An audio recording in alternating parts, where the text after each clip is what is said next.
Hey there, YouTubers. Here in the garage today. Got the kayaks there and the Ginu over here. Today, instead of fishing, I'm going to be doing some modifications to the trailer. I've got a trailer here that I built about a year ago for the kayaks. It holds it side by side, but as you can see, my garage, I'm pretty cramped in here as is, and looking to save some space on the trailer. Looking to probably stack them up one on the other. I can't park anything outside because I live in a community that doesn't allow anything to be parked outside, no boats, trailers, anything of that nature. So what I plan on doing is getting rid of the box and going and using Unistrut, or what they call superstrut, and making a frame out of that to stack one and then one on top of the other, still using the bunks and everything of that nature. And then I'm either going to put like a plastic lockable box or make a wooden box or something of that nature, and possibly a rod tube to hold everything else. As I've been fishing through the years, I've figured out that not having everything with you all the time is the greatest idea. Even though this trailer holds a lot, it really only matters when I'm taking long trips or weekend trips or anything of that nature. But for these quick runs that I do out to the West Coast or somewhere else for a day or something of that nature, I know what I'm taking, and it can all fit either somewhere a little bit in the car or something in a little box or something that I take. So, all right, so let's get started.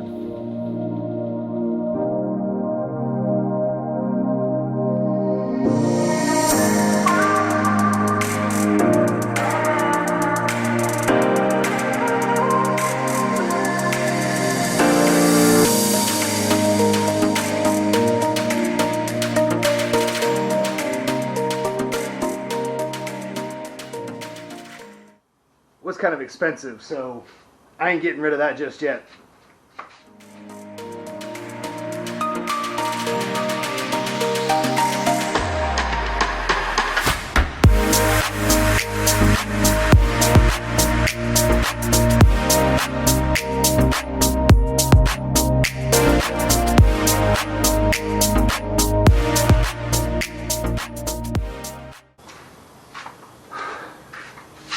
All done for now. I gotta go pick up the kids from school. I'll clean that up. We'll take some measurements, buy some supplies, and I'll get to it tomorrow. So, looking for superstrut, Unistrut. A little tip for you guys. If you are looking online for a big box store's supplies to see if they have something in stock, do not believe them.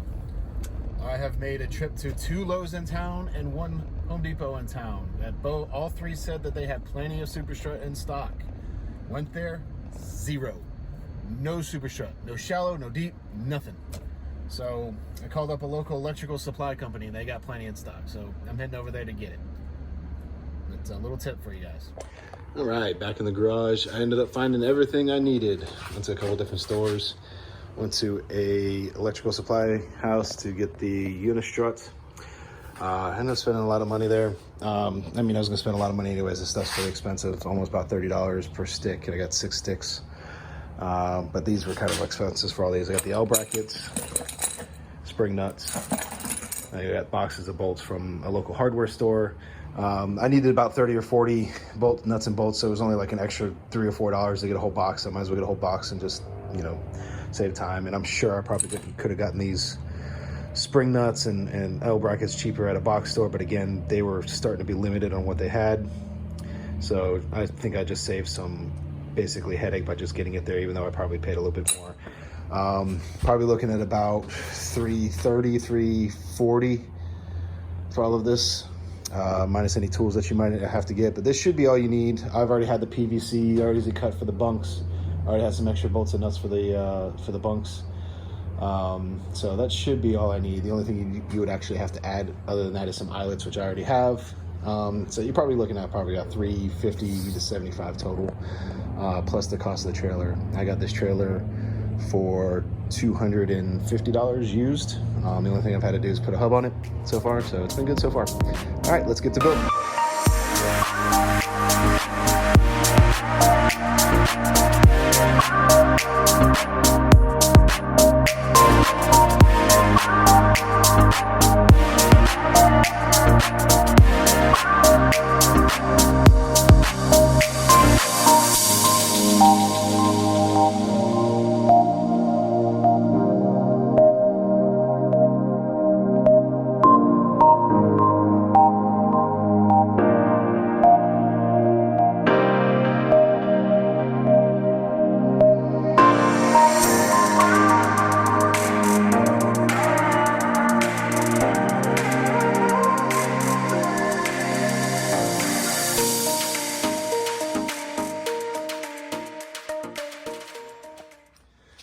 just to show you the first step. So what I did, I've cut 4 or actually 6 of these. I'm gonna have 1, 2, and then the end 40 inches, because remember I'm going tandem kayaks with these.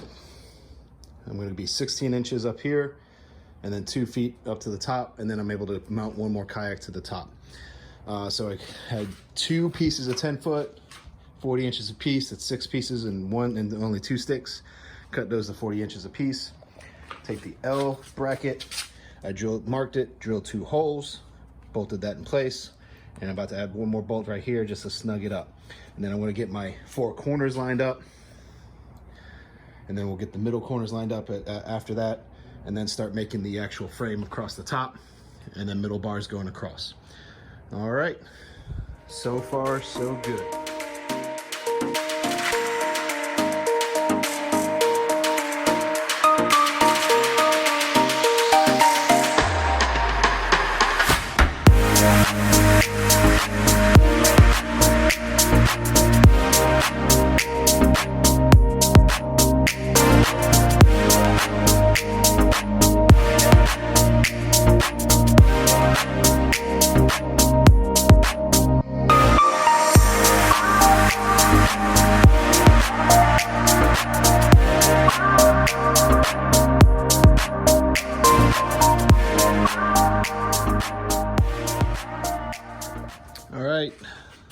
Measured out,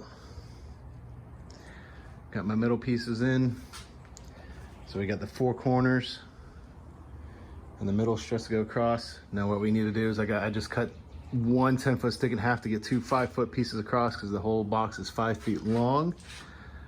I've already cut those right there. So all we're going to do is just use some L brackets, some spring nuts, the regular nuts, and bolts. And we'll have the L brackets sit right here, and then the 5-foot piece run along the top. We'll get that here in a second.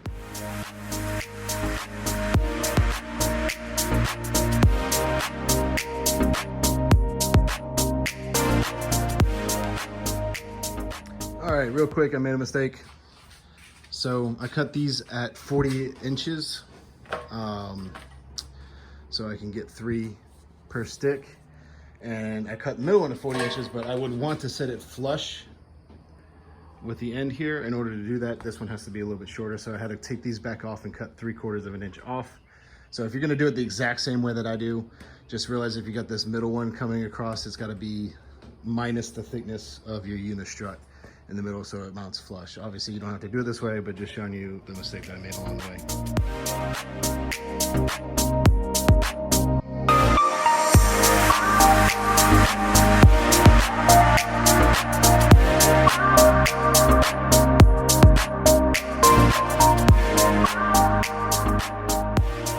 Top bars are in. We got the front bar mocked up. So the front bar, I am going to use the spring nuts and just go right on the top. Drop the spring nut right in there. Bolt it on down. Bolt it on down over there. Same thing in the back. Same thing right here. And I will see if that's enough to keep this thing sturdy enough without having to run a side rail. I did buy enough Unistrut to run something on the side just to help out with the rigidity. But if that should be enough and square it off that way that it's pretty sturdy, I won't do any much further than that. So let's get back to work. All right, all the top bars are in, and this thing is pretty, I mean, it's the only reason it's moving. The whole thing's moving. I haven't even bolted the bottom bolts in snug yet. But it's pretty solid. I don't think it's going anywhere even with the kayaks on it. It's pretty good. I'm gonna hit the crossbars here, and then back here for my kayak, and we should be good to go. All right, here's the finished base frame of the project. You can see we're bolted in there, bolted in with L brackets. This thing is very, very, very sturdy. Much sturdier than the wood frame that I had on here earlier. Like it's not moving at all. The only reason it moves is because the whole frame moves, or the whole trailer moves, because it's the cheap Harbor Freight trailer. It's not the sturdiest thing ever. Ran back up here. You can see my my kayak's gonna go in the bunks there. I'm gonna put a roller there, put a roller here, bunks up top for the top kayak. It's gonna be much easier getting my kayak on and off too, because mine's a Hobie PA. My wife's is a Hobie Compass, so that's not too bad to get hers up and over the top as is. All right, I'll probably just show some pictures of the final project. Right now I'm gonna put a wood floor in, just put the floor that used to be on there on. I gotta cut some notches in there and put that in. But the rest of it is kind of whatever you guys want to do. I mean, you see the basis here. You see it's got the spring nut in there. Crossbar, just use whatever combination, whatever, you know, facing of the angle or the L bracket and the Unistrut, whatever you got, whatever you want to do. But it's all pretty sturdy. Many months later. Okay, it's been about 6 months since we completed the trailer. Just a few things. I did these little eyelets were on the last one, but basically you get a plate, generic eyelet, threaded eyelet from a hardware store, nut, you know, one of the spring nuts and everything like that. You put that in there. That helps strap down the top kayak. Put the plywood back on the bottom. I had to notch it in a few spots and just made a simple tray area. Just made a little frame real quick. You put a little, you know, 1x1 and then screw it up against that using the existing wood that I had. And that's where, you know, hold my crate, my seat, my fins and everything go in there. They don't go anywhere. Nothing's ever flown out of there. Everything's been good. I usually put that in there. That was just drying off after rinse. Bolted this little box in there just to store random things, extra straps and everything of that nature. But yeah, yes, and I do store these loose. I don't store them tight. So both the top and the bottom both have these little rollers. These little rollers right here, these little Atwood rollers that I just bolted onto there. Decided not to cut these down because that would leave some sharp edges, and it does not get in the way of anything because the seat won't fit. The seat on it won't fit there anyways, and I wasn't planning on transporting with the seat anyways. Yep, but you can see the PVC. The wife also picked her up a Hobie PA12 versus the Compass you saw in the last video. You also noticed that the Ginu's gone. Long story, just wanted something bigger, but we ended up joining Freedom Boat Club instead of using the Ginu all the time. So maybe I'll have some videos there fishing off the boat club. I've done some fishing, been pretty successful with that. But yeah, so this is just kind of a basis to get you an idea of how to get a trailer for kayaks without having to actually weld anything. If you have no welder, I mean, you figure good welders, $300-400 bucks anyways, and I have probably about $350 to $400 in supplies in it, other than the trailer itself. So if you like it, go ahead and like this video, subscribe, and I'll get some more fishing videos and everything else for you.